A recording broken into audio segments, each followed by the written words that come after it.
Samantala, tinawag na gawa-gawa ng Philippine Navy ang ulat ng State News Agency ng China na nagsagawa ng patrol sa kanilang Navy sa Bajo de Masinloc o Scarborough Shoal.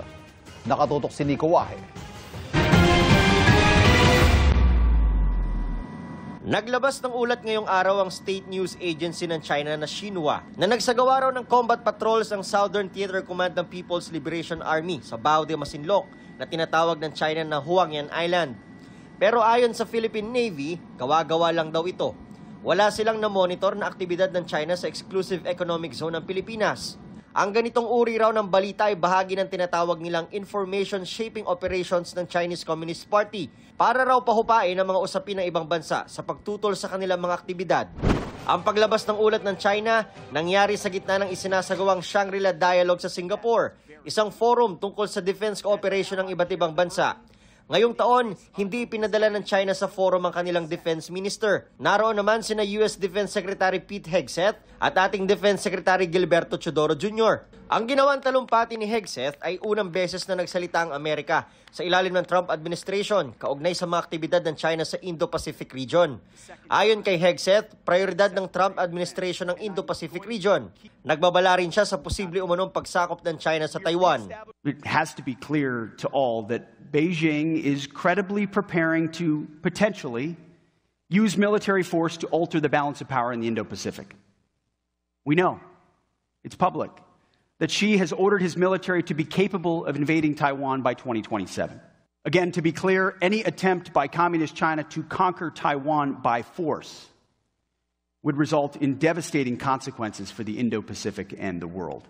Kailangan daw dagdagan ang pondo ng mga bansa sa rehiyon para sa kanilang depensa. NATO members are pledging to spend 5% of their GDP on defense, even Germany.